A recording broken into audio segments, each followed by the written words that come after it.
Happy New Year. Welcome, Rotary Club of Edina. I'm your president, Joe Hayes, as we turn the corner on our Rotary New Year. I would like to welcome you all, and especially Gordy Lewis is back.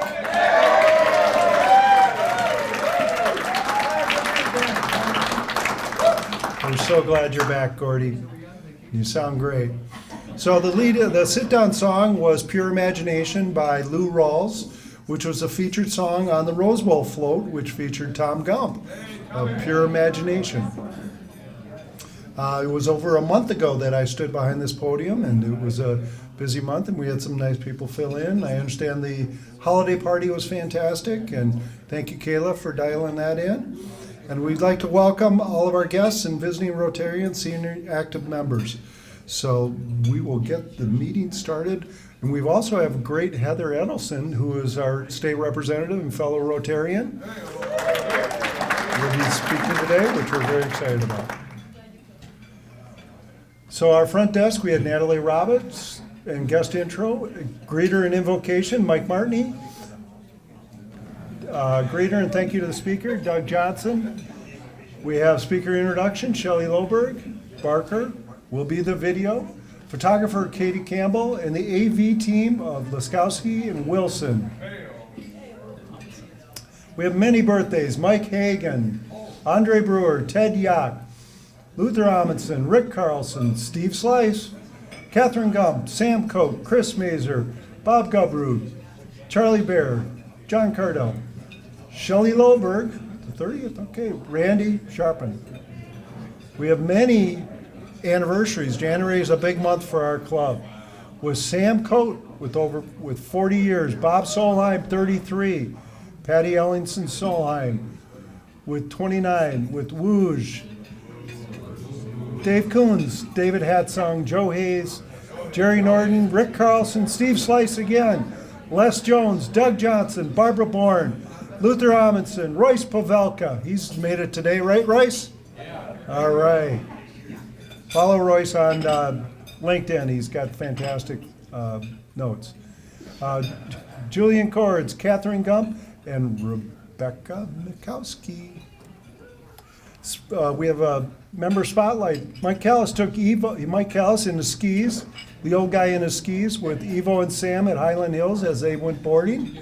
Was that fun?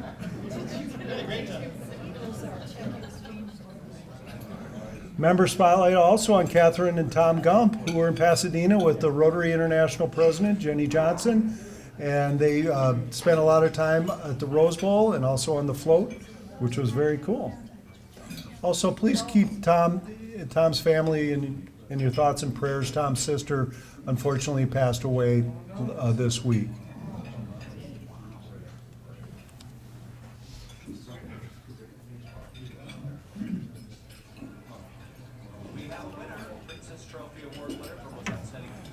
So here's if you missed the parade, the Rose Bowl parade, Tom is on there. I don't think Catherine made it, but they won the Princess Award.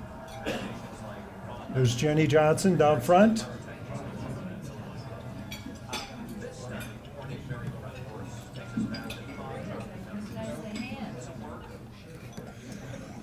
Everyone, big congratulations to Kayla and Tim Hart for getting engaged. That's very fantastic. Pretty exciting. Show that ring. I noticed she got her nails done, which is very exciting. Also, Mary Swenson has 2 grandsons in the 4th quarter of the year. We have Peter and Clark. Aren't they cute? That is very exciting. How are they, Mary?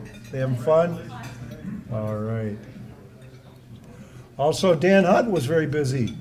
Dan took a family trip to Germany. He also went to the Cotton Bowl, which looks like a ton of fun. Dan, your friend there does not look like he's having fun.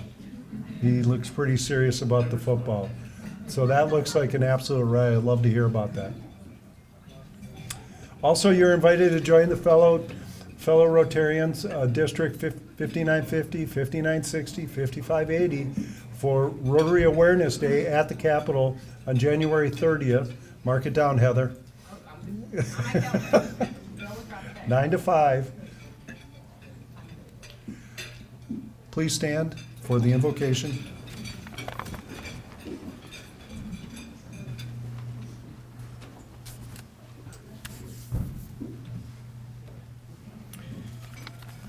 Well, we've had our celebrations, and we've shared with family far and near.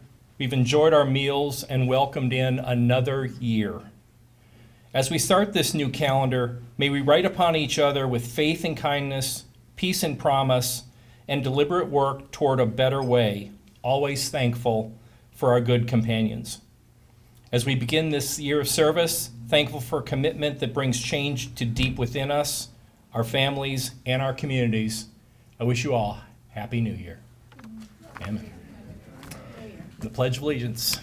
I pledge allegiance to the flag of the United States of America and to the republic for which it stands, one nation under God, indivisible, with liberty and justice for all. And the four-way test. Is it the truth? Is it fair to all concerned? Will it build goodwill and better friendships? Will it be beneficial to all concerned?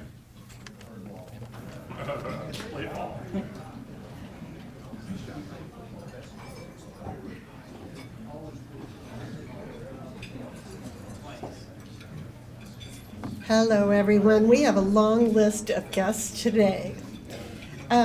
First of all, Kayla has a guest, Michael McGivern. Can you introduce him?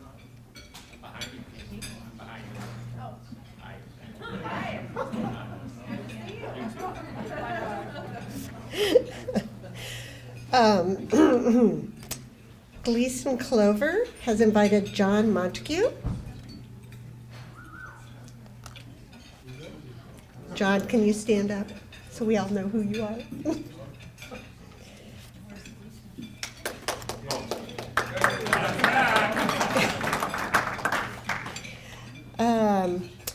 We have a guest, I don't know who your host is, Nim Mue Rore, who is definitely the most beautiful person here, I think. You're all welcome.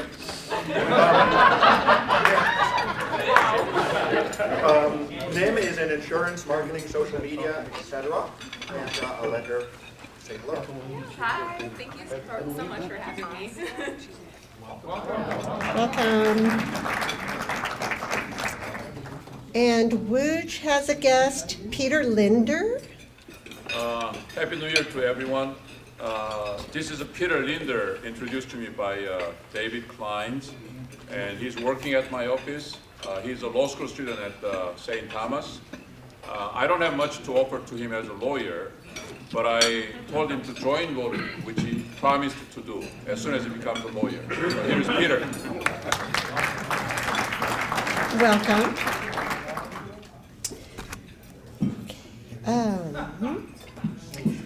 Frank Sherwood has invited Mike Carrison.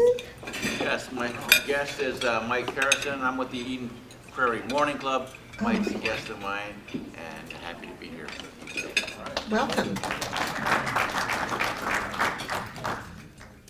So we have some visiting Rotarians as well. Jordy Griffiths. Can you stand up? There you are. Welcome. Gleason Glover. There he is. And my guest John Montague is here because he knows Heather. He also knows a number of other people in the room. And he just sold his company buying to United Health. Wow. Congratulations.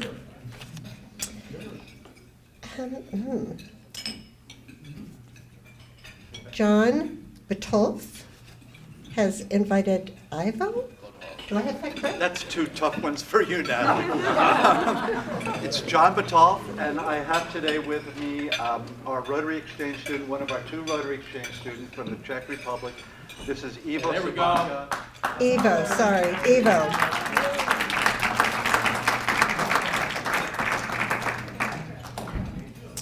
And we have Brent Lindell from the Rotary Passport Club.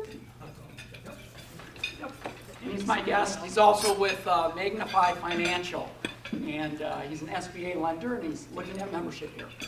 Great. Welcome. Frank Sherwood from the Eden Prairie Morning Club. Yeah, we did that once already. Oh, sorry. Well, and then Paul Nelson, EMRC.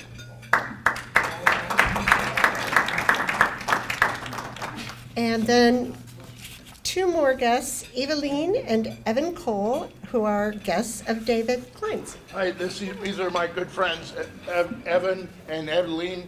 Evan, I was his sponsor at St. Stephen's 100 years ago when he was in grade 8, and he went off to Belgium, and he met this lovely young lady, Eveline, and they are here visiting sunny Minnesota. They go back to Belgium tomorrow, too bad, but they're both wonderful, and I have Eveline sitting with Shelley so that Shelley can get a French lesson.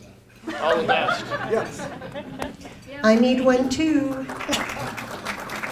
And that's it. If Vanita and Todd could come up with your sponsors.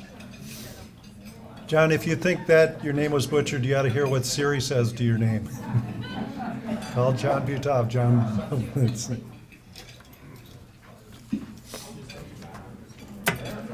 Shelley?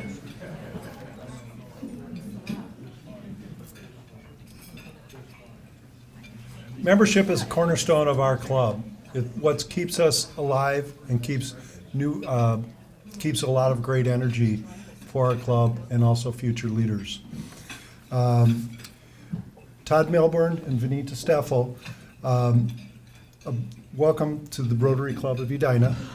And on behalf of the entire membership, we welcome you as new members to our club. Please join us in friendship that we share and in passion that we hold for our projects and make our community and world a better place. Rotary is an organization of business and professional people desire to uphold the highest professional standards and vocation that is an employee of commercial real estate and a peacekeeper will be your classifications. Please get involved in joining many of our committees. By doing this, you'll get to know many great people, build great friendships, and it really helps you understand what goes on at Rotary.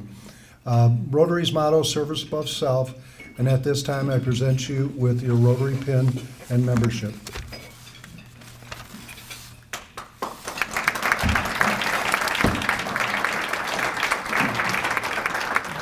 We'll have Vanita, welcome to the club. We'll have Vanita do her classification speak, and then we'll have Todd.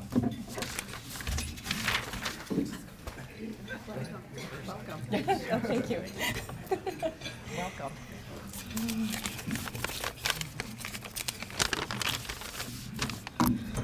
All right. Good afternoon. I am Vanita Steffel, and I am excited to be a new member of this Rotary. I would like to spend a few minutes, maybe less than one, to just share a little bit about myself. I am the youngest and the only girl in my family. I have 3 older brothers who insist I was spoiled. I don't have any recollection of this at all, but things do go my way, as they should. I was born in India, and in 1973, my father decided to move our family from a southern warm climate to the state of Minnesota in the month of October. That was a little bit of shock for my mother. I grew up in Hopkins, and Hopkins will always be my most favorite city. It's because of the community that was there and also the lifelong friendships that I've developed throughout the years. Fast forward into my late 20s, I got married, and then 7 years later, had 5 children, and there they are. They're really cute. No, so we have Alyssa, the short one, and then it's Simon, Joe, Hannah, and Nathan. 4 of the 5 are in college out of state, not one in Minnesota. I was blessed to be a stay-home mom with all the kids, and I was even able to homeschool them for 10 years. This is the love of red wine that I have. Now I truly do miss the loud and craziness of our home when the kids are home, but I'll tell you, the food bill has gone way down with every child that has left. So now with my career change, in 2020 I decided to reinvent myself and pursue real estate. Currently I'm a real estate broker for IAG Commercial. I truly, truly love this industry. I have met some amazing people, learning each day, and the best part is to be a connector. I'm helping others to achieve their personal and business goals. And that is the reason I love being part of this Rotary Club. I have met the best people who truly want what's best for each other. My dear friend and competitor, Frank Sherwood, everyone should know him by now, was not lying when he highly encouraged me to join this group. So thank you for welcoming me.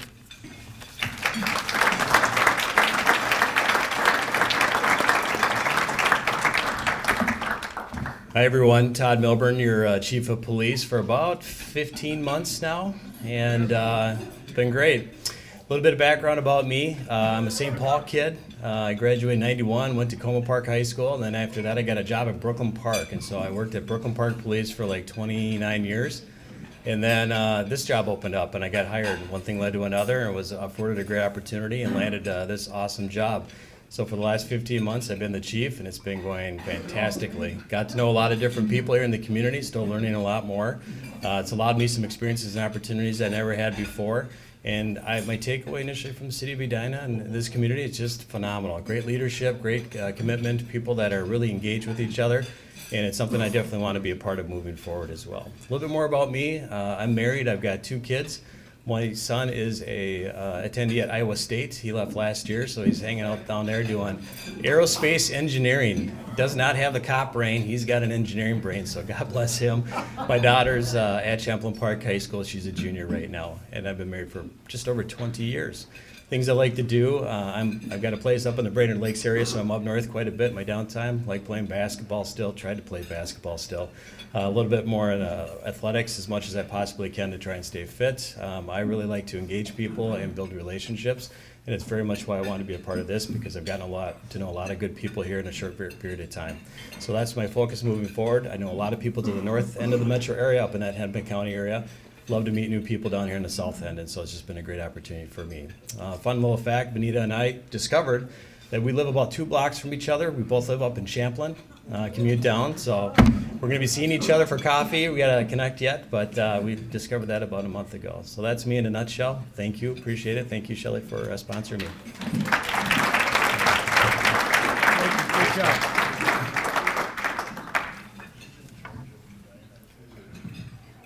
I was kind of surprised, since my tabs had expired in September, that, and I discovered that last week that I didn't get pulled over. You guys are losing your touch. Yeah. Well, yeah. No, but very excited to have both of you as new members. Please get involved. Also, other members, please sit next to them, get to know them, welcome them, and it'll be great.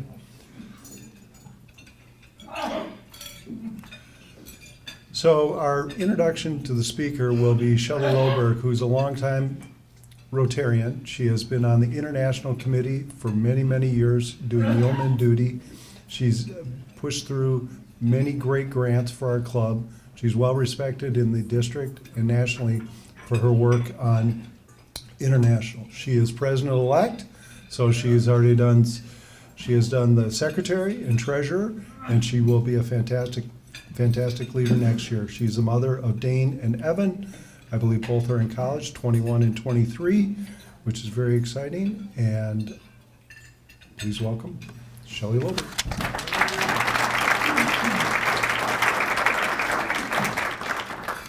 Thank you, Joe. It's my distinct pleasure to introduce my good friend and colleague, Heather Edelson, today. Heather and I have worked together in many capacities during my time here in Edina at the Chamber of Commerce and Explore Edina. I think the thing I'm most proud of is during the pandemic, we were on a committee together called the COVID Relief Fund, and we did some private fundraising here in Edina to make some very significant impacts to our hospitality businesses and to many nonprofits that serve this community and fill gaps in our community.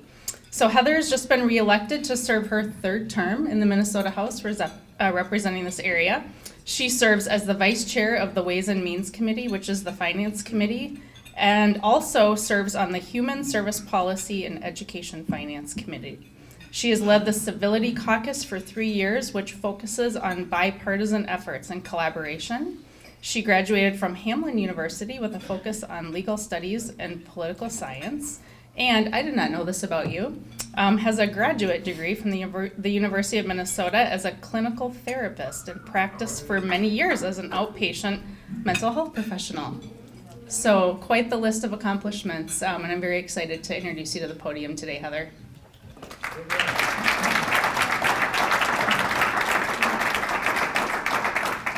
Okay, can I move this out, Joe?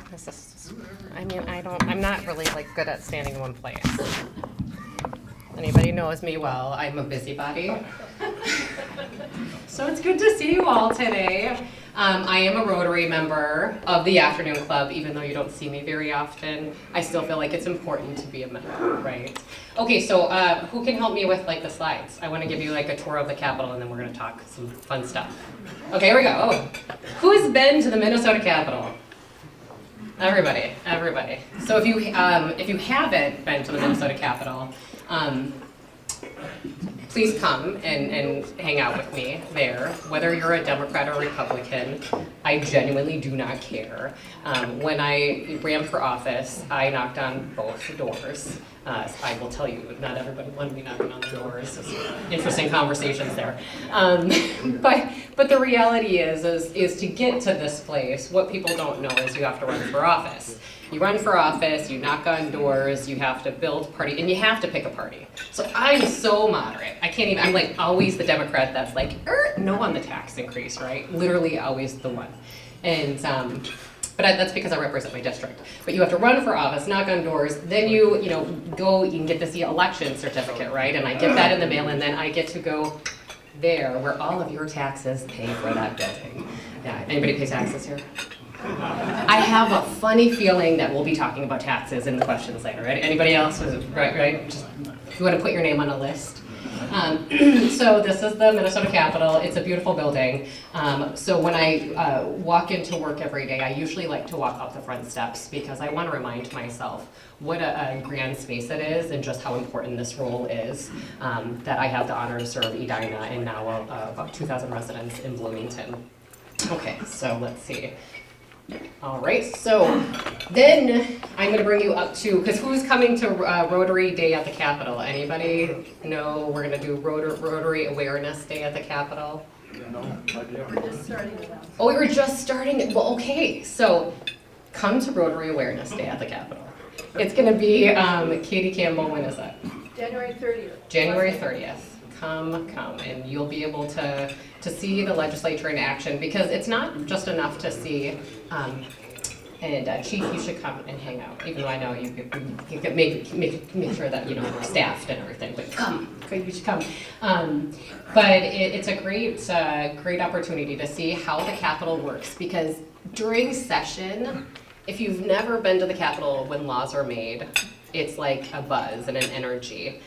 It's a lot of excitement. So I definitely encourage you to come to Rotary Day at the Capitol. It's Rotary Awareness. It's the first time Rotary's done it. Katie Campbell and I were on a call, and we were having a good conversation. And I was like, why don't we do Rotary Day at the Capitol? Now I know we don't get political because there's Democrats and Republicans in this room, and don't worry, I won't say anything too offensive.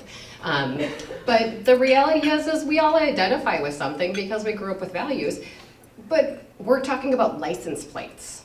I think we can all get behind license plates, so I can't promise you it will pass, because even license plates will get controversial at the Capitol. Okay, so there is the rotunda. So you'll probably, depending on how many people come, a lot of people rally right in the middle of the rotunda. And you'll see here, this is the North Star. That's right there. It's really pretty. It's glass right there. And below is this really important room. It's the tax room. And so I always went, so I really love to bring youth to the Capitol. And also I partner with our Edina Senior Center because it's, you know, if you've been there once, you need to go again. Oftentimes we go and then you're like, oh yeah, I went in middle school. Well, come again because there's a lot to see, especially during session. So you guys, whoever is gonna come for Rotary Awareness Day, you really will it will be one of those experiences that you'll be really happy that you came. But there's the rotunda where we have, the governor will come and speak. We'll rally on issues like affordable insulin. We'll talk about things like there's this driver's licenses for all legislation. There is legislation to deal with a cross subsidy. Right now in our education system, we don't fully fund special education. It's because of the federal government doesn't fully fund it, but it makes it hard for our districts. So police officer funding. So making sure that we have county attorneys will come. There's lots of rallies. I work a lot on literacy. We have literacy rallies there, so that's a really neat thing. This is the Senate, also known as the less cool chamber, because I'm in the Minnesota House, right? So this is the Senate. So the Senate has 67 members of the 201 lawmakers, a much more formal space. And we are going to talk policy, I apologize, I just want you guys to know about the building. So it's kind of interesting. But 67 members, so interesting at the Senate, the senators sit, if you're in the minority, you sit in the front, and if you're in the majority, you sit in the back, so you're kind of overlooking the people, because if you're in the majority, you win, you know, now they have a really tight, it's like 34-33, it's barely, they have a bare, so like literally, the majority can't let their members go anywhere. They're like essentially gonna live in St. Paul because if they need to pass a bill, there's no like I'm missing a Ways and Means hearing today to come and talk to you guys, but we have the vote. This is, but they don't. So that's the Senate building. They're super formal. Women had to wear skirts until 1990. Wow. Oh yeah, ladies. That wouldn't have worked for me. I'm a little too sassy. My husband, that would have been really funny. I think I would have broke the rules. So this is the Minnesota House of Representatives.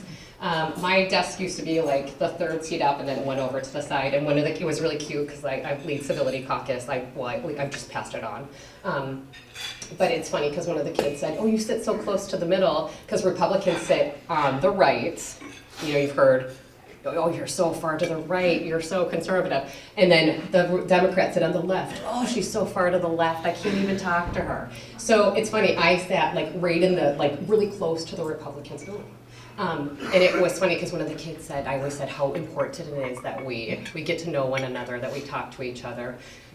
And one of the kids said, do you sit in the middle because you're bipartisan? I thought it was really cute. It's actually not how it works. But I thought it was a good question, right? As kids like, oh, depending on how bipartisan you are is where you sit on the floor. The speaker gets to just pick. She's like, there you are. So it's not as intriguing as, boring, right? So there's the Minnesota House of Representatives. We were able to have snacks on the floor, which is why I think it's the best body. There's 134 of us. We're ruckus. You'll meet senators and they're very like tailored and buckled up. There's the House members. We're up for election every 2 years. Senate members, they're up for election every 4 years. 2 years, I'm connected with my community. I'm talking to people because, man, Todd knows, right, Chief? I'm like, what is going on in our community? Like when we had the carjackings went up, I think we talked probably numerous times a week, talked to the mayor, we're on the phone with county attorneys, and we are so lucky to have Todd as the police chief. Literally one of the best in the state of Minnesota, so you should, yes. But yeah, so the Minnesota House, we have 134 of us. We represent smaller districts than the Senate. So I think I represent about 48,000 people. Edina, with redistricting, a portion if you live in Parkwood Knolls area, kind of over there, over by Jerry's. I lost Jerry's. I love Jerry's. Their donuts are so good. I know. So I lost Jerry's in that, but I still feel like I live in Edina. I'm the one state representative that lives in Edina. So I'm like, well, still really my district, right? great. So this is the house. We are also, you've heard, we have a trifecta where Democrats have won. I know that sometimes, it's funny, I don't know who was at the chamber dinner last night.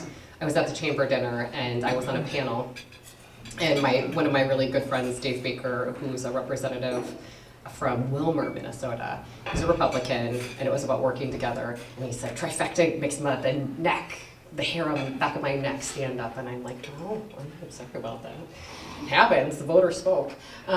So it's interesting though, because I will say the trifecta, whether or not you like it, last session, we didn't get anything done. Like, I spent 5 months of my life constantly working, trying to get stuff done, and literally, we passed my bill. We passed a $90 million investment in the last 6 minutes of session because my good friend, who's a Republican from Prior Lake, now is a lobbyist, he stood up and he voted with Democrats. And I was like, Tony, please stay with me on this. And it was because of the friendship we had built, because he knows that I'm not trying to do a gotcha to him, that I am bipartisan, that I do care about those relationships, that we worked on this together, that we got that passed. But that was literally the only thing. Like, we had a tax bill that was done. We didn't get it done. We didn't pass it. They signed it, agreed to it. We didn't pass it because we couldn't, public safety, we couldn't get that done. Couldn't get education done. All of these things, so very frustrating. But we have the trifecta. Well, you might not agree with everything that's gonna happen over the next 5 months. We are gonna get things done.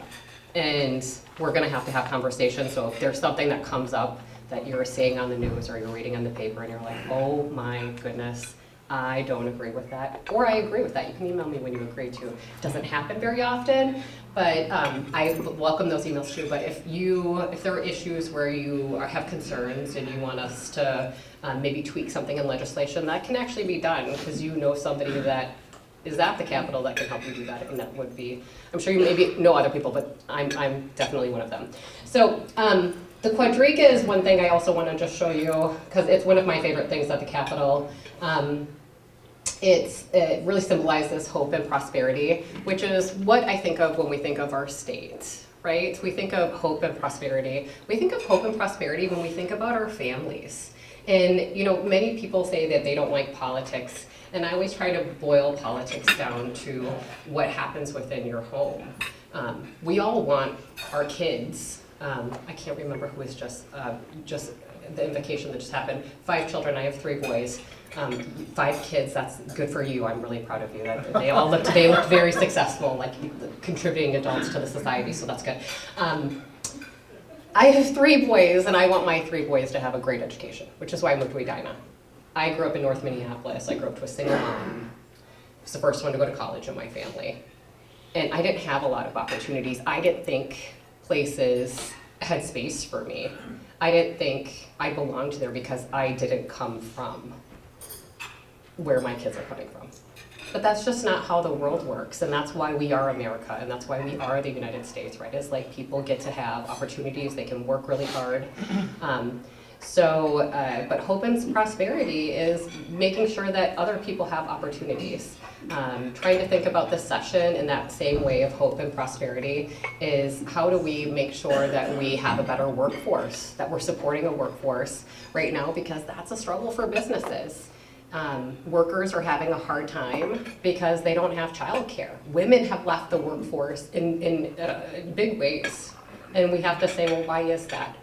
We have over 350,000 people that have some sort of conviction on their record, and not necessarily, like, these are not people that have committed like heinous crimes, so like a murder.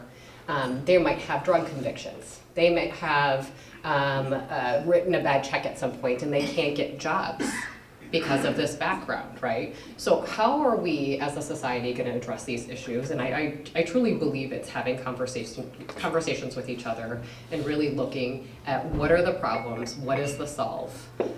So you'll always see people in government, we have lots of opinions. You probably don't always agree with us, but you want to elect people that have opinions. Otherwise, literally nothing will get done. So if it's not the right direction, at least we're going in a direction versus being stagnant. So I am really excited about representing Edina. I just wanted to kind of talk to you about those things, and really I'm hoping it can be more of a dialogue and we ask questions, because politicians talk too much. I'm wondering what your views are about the cannabis and what your prediction is about cannabis. Okay, that's a good question. So, did you ask that question knowing that I'm the edibles person? Oh, I got some good. I called Todd after. I was like, oh, Todd. Oh my gosh. Okay. So I passed. I'm going to answer the question. I'm going to first start with my background on this issue.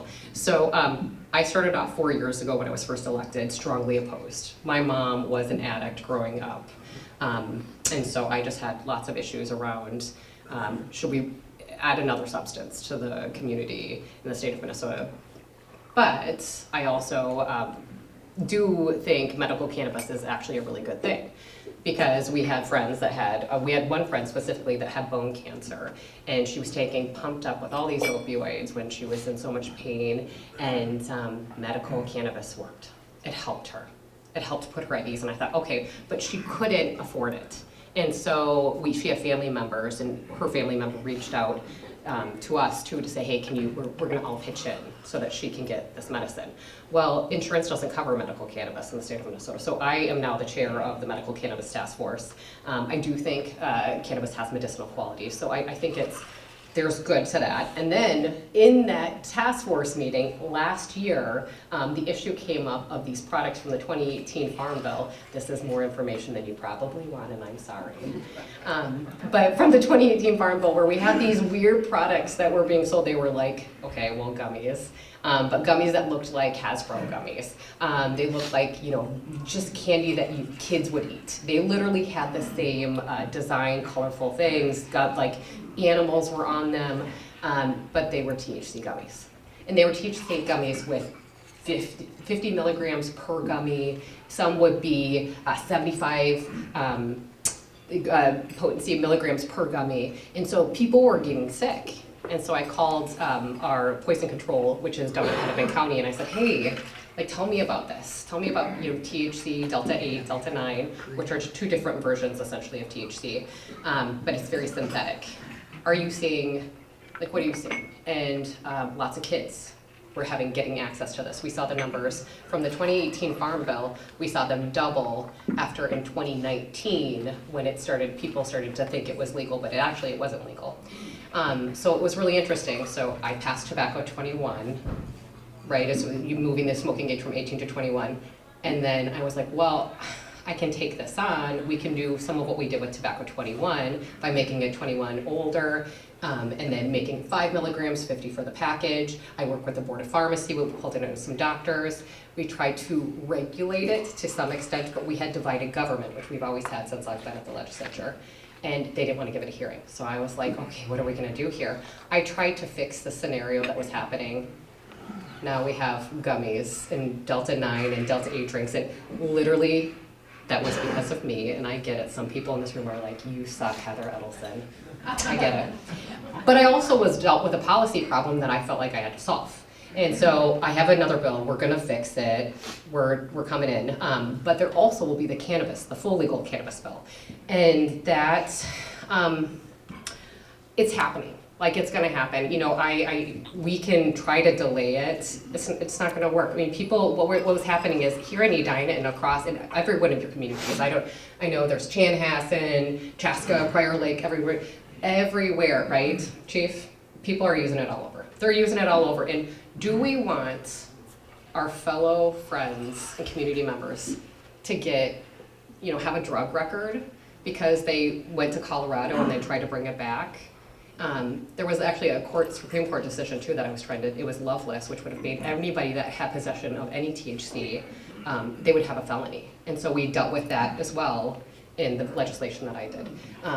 So whether or not you agree with it, I'm just gonna say now, it's, full legalization is gonna happen. It might not be this session, it might be next session, but it's gonna happen within the next 2 years. So are there things that you're concerned about?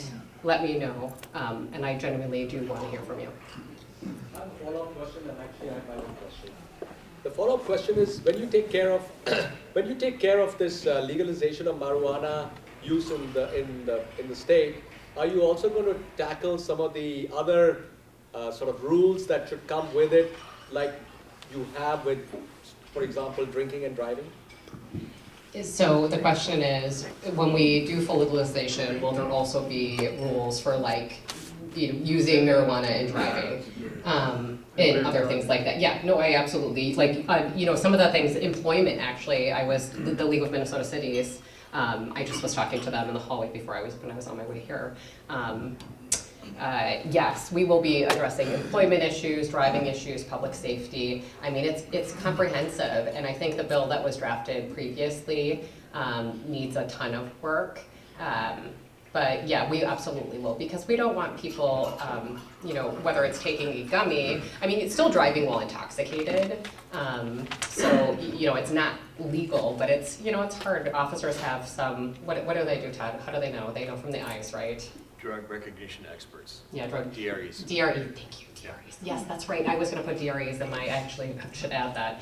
DREs, but drug recognition experts. There are, there's phlebotomists at like Eden Prairie. Do we have a phlebotomist here? We do. Oh, so look at that. See, Edina's on it. But there's phlebotomists we can do. I mean, What's a phlebotomist? Oh, a phlebotomist pulls the blood. Sort of blood samples. But so that's always a trick. It's tricky to find out with whether or not somebody is under the influence. But it's, I mean, you guys, people are taking opioids and driving all over the place. Like officers are, it's not like they're not dealing with it, so. Yeah. Not so much a question, but just a comment. I just want to tell you, and I don't know if I can hear in the room, but how refreshing it is to hear someone that sounds like a statesman and not a politician. Yeah, thank you. Thank you.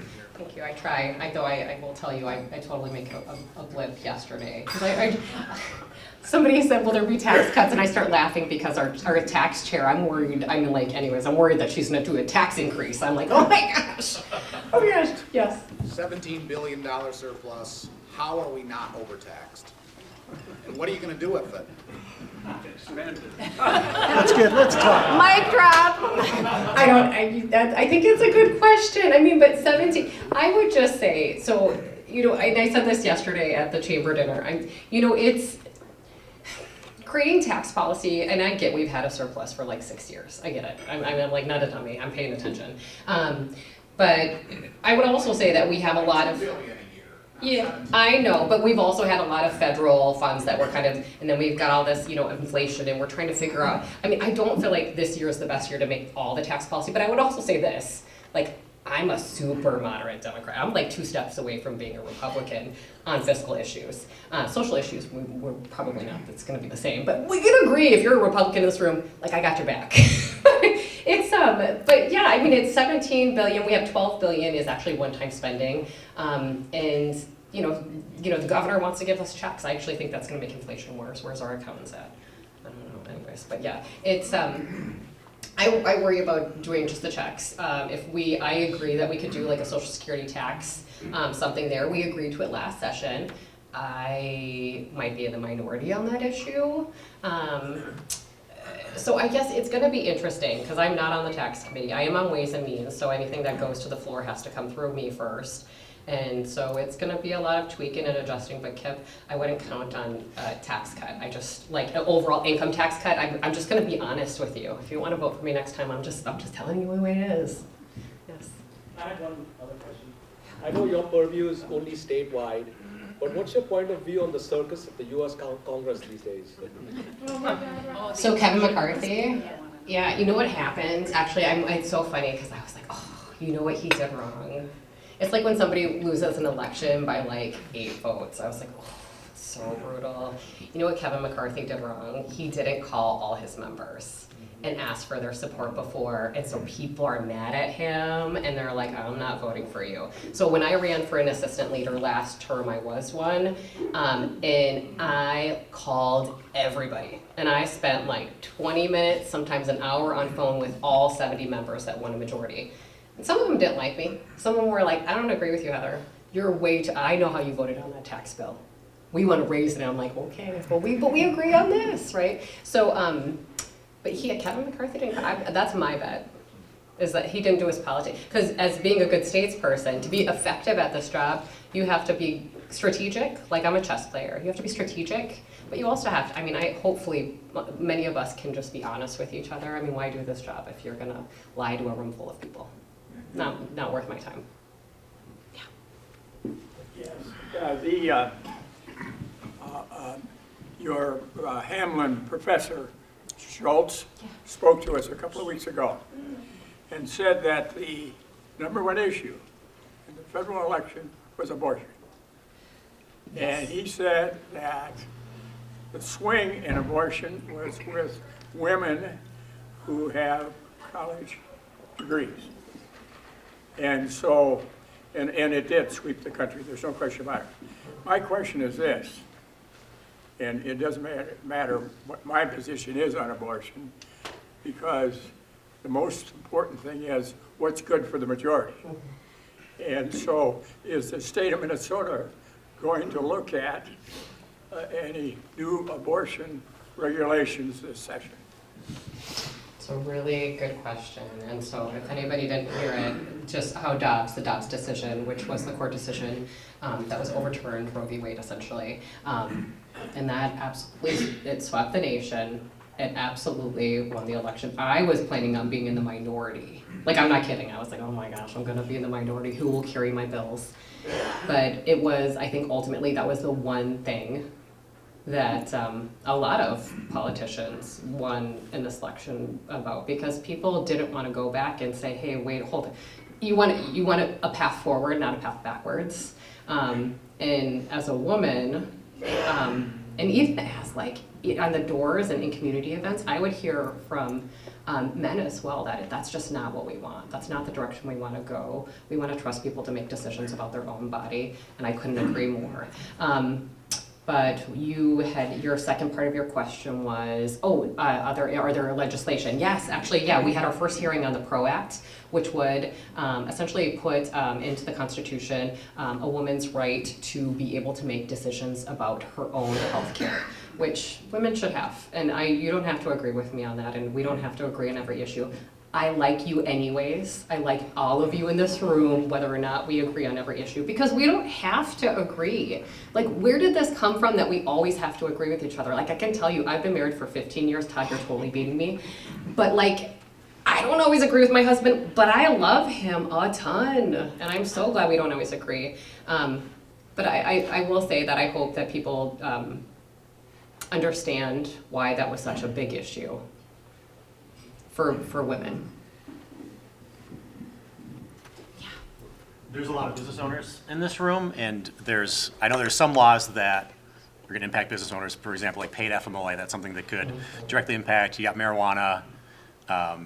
What are some other big pieces of legislation that are going to affect sort of the day-to-day business operations or people who are running companies in Edina? Paid family leave, you've got, we're gonna be looking at daycare supports, that's gonna help you. We're gonna be looking at how to support a workforce, that's gonna, keep. I have a tourism package, hey Shelley, tourism package, that we're gonna use with some of the one-time money, because, all those states, this is really, this is bad. Don't judge me here. You're gonna judge me anyways, it's fine. But we have a tourism, so what I think we should do with some of this one-time money is, all the people that are having, this is totally taking advantage of somebody that's in a weak place, but if they're having water issues where they're not getting enough water, I'm like, you know where it's a good state to be? It's Minnesota. So we wanna try to get those people here, bring them to Minnesota, and so we're gonna try to do some of that, so which actually will help businesses, right? We're gonna invest in our schools, which will help businesses, because where workers wanna go, they wanna stay where they can raise a family that has good public schools, that has strong infrastructure. We're gonna be investing in our roads and bridges. Businesses, that's always good for that, right? So, I think that it's like, how do you look at what's good for business? I know that a lot of businesses are concerned about paid family leave, but imagine being, just to flip it, again, just because I get it, it's expensive, and technically paid family leave, I'm just gonna say it, and I probably shouldn't, but it feels like a little bit of a tax increase if you start seeing what it is.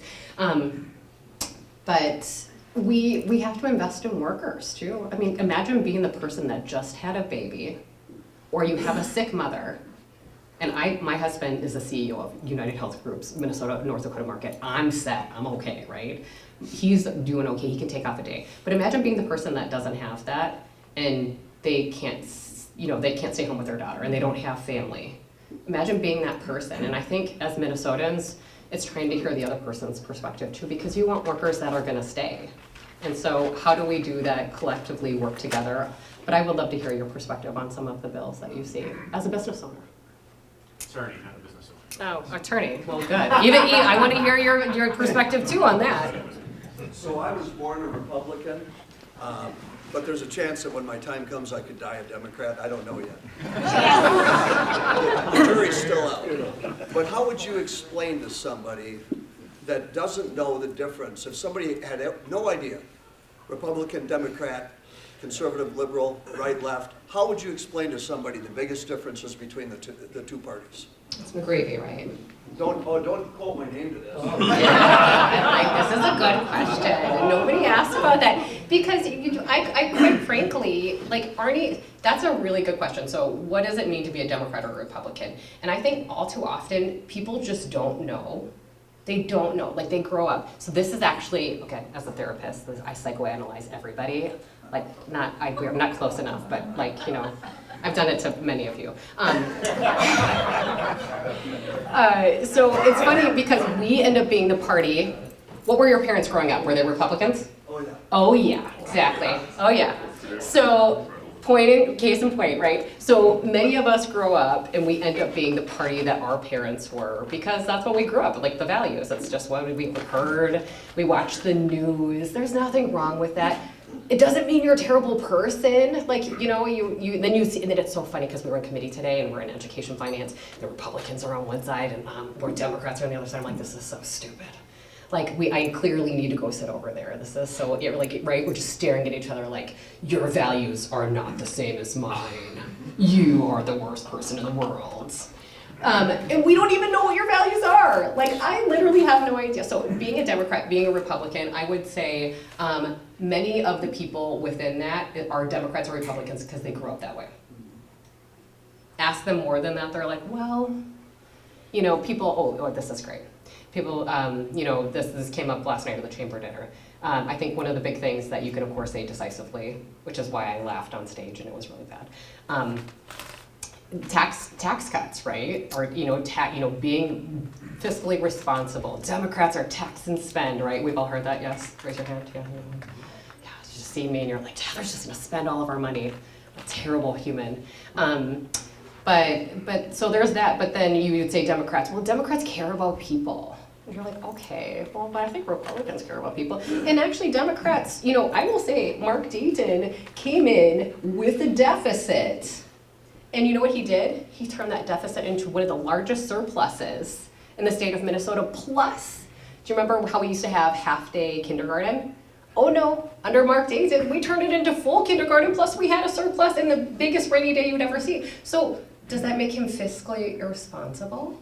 I just don't know that like the things and concepts that we have that are true with them, I don't agree with my own party. I spend half the time fighting with my own party. So I think, you know, we care about, Democrats and Republicans both care about, Doug's coming for me. Joe has a question and he's present. So we had Doug Loon come and speak to us. Oh, yeah. And he brought up some points. One of them, as a small business person, why did it take so long to get the tax taken off of the PPP, the state of Minnesota, and why is there still an inheritance tax in Minnesota? Is there still inheritance tax? Okay, so Doug Loon, yes. So I'm one of like the only Democrats the chamber endorses outside of Steve Hawkins. But yes, Doug Loon. Well, we have a problem with the PPP. Our company went all the way to the end, very concerned we're going to have to. It was a big problem and it was not appreciated. Well, no, and I hear you. I talked to several business owners, I think in this room actually, on PPP. I was probably the biggest Democrat friend during the pandemic. And so with the PPP, what happened with the tax cuts, and I think Doug probably, he knows this too, to some extent, is that we had a divided legislature. People wanted to get, what was it? It was, I wanted PPP too. I mean, I wanted it too, but there was other Democrats that wanted to make sure we had, it was something, else. Like, I can't remember what it was. It was some funds to go out, but if they didn't get that, then we weren't gonna get this, which is hard with divided government. So it was like, it took so long because both sides couldn't agree, which is super frustrating. You're like, elect people that are more, you know, in the middle, that are gonna be like, all right, we're gonna do that, you're gonna do this. But I can't remember what it was. There was some holdup. Democrats wanted one thing, and then, you know, we also, there's many of us Democrats that wanted PPP too, but it was a negotiating tool. And then the inheritance tax. And the what? Inheritance, I carried the bill for the inheritance tax, and I can tell you my bill went nowhere. It went nowhere. Well, Heather, thank you so much for coming today. Thank you for your service. Sorry, David. David, you'll have to stick around. Heather will be here for another 2.5 hours. Yes, but the difference in the parties, read the platforms. Oh, yeah, but the platforms not everybody agrees with. Well, I don't agree with all the Well, platforms. then that would be the answer to You the- can, yeah, that's true, that's Please- true. If you can please. you can look at the platforms, but I will say that the platforms don't always fully tell you what party you should be in. I think, you know, it's a hard thing, but platforms are a good way to do it. I agree, David. Thanks, David. David, And thank you, you're Heather. with me. Sorry. I want you to be Democrats, so it's okay. David, you're going to lose your hair like me. You gotta take it easy. So thanks so much for coming. It's great to have a fellow Rotarian.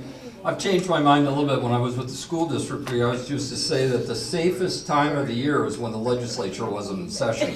So, and Heather has changed that. She knows we communicate well. We're on a couple of committees together, and you do a great job in listening to everybody. We appreciate that. We don't always agree, so It's thanks okay. for bringing It's that okay. up. And the best thing you said is that we have the best police chief in the state of Minnesota. So, Todd, good job. So, for those of you that guess, those of you that are regular Rotarians have heard this, Rotary is a global network of 1.3 million neighbors, friends, leaders, and problem solvers who see the world where people unite and take action to create lasting change around the globe, in our communities and in ourselves. From literacy and peace to water and health, Rotarians are always working to better our world, and we stay committed to the end. In an honorary presentation, we'll be making a donation to the Northside Boxing Club, a local nonprofit offering positive connections with youth every evening at a gym, providing boxing classes, tutoring help, and a nutritious meal from a local restaurant. Love that group. Love you, Heather. Thanks so much for coming today. And we'll turn it back to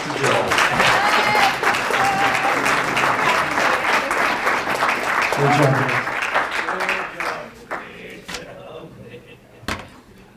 Not my phone. Heather. Sorry. Oh, it's my phone. It's my phone. I need that. Like, really need it. Okay. Thank you, Heather. Really appreciate you taking time out of your day to come to Rotary today. Welcome, Mr. Everywhere, Paul Nelson from the Morning Club. Great to have you back, Gordy. Kayla, very exciting. We look forward to hearing more about it as the time goes on. And as I'm president, I will keep on posting updates on the wedding. So, Opportunity Alley, we have Veep packing on January 18th. Please sign up. I am signed up. Anyone else signed up? So we got 3 to 5. 3 to 5. It's a lot of fun. And then Jody Kern, if she's on that shift, you're forced to go to 9 Mile Brewery. So, and you get to buy her a beer. At least that's what she told me. So, then we have Tanzania eyeglass case drop off. How is that going, Dick? Well, we're going to continue it for a few more weeks. Fantastic. Fantastic. So when you're cleaning up, we have the Coke rewards, bottle caps, and case scans. Not sure if Chris is here. Guess not. And then upcoming events, we have next week, we have Dr. Kenny Beckman. Then on January 14th, next Saturday, Base Camp Fitness. Woo! And what time is that, Caleb? 11:30, $10 a head. Everything's modifiable. It's going to be super, super, super, super, super fun. You should join us. I'll bring a beer. Okay. That'll be great. It's a, what's that, Shelley? It is a great class. I have some friends who are in it. My daughter's in it. And if I was in town, I would go to it. Then we have Veep again. Edina noon. On the 19th, we have John Kaufman with Global Water First. 26th, we have Dana Erickson's with the BCBS of Minnesota. And then January 30th, Rotary Awareness Day at the Minnesota State Capitol. There's more details on the base camp. And I'd like to thank you all. Go forth with a smile on your face, love in your hearts, you people of action. Continue to do good work in our community and the world. Meeting adjourned.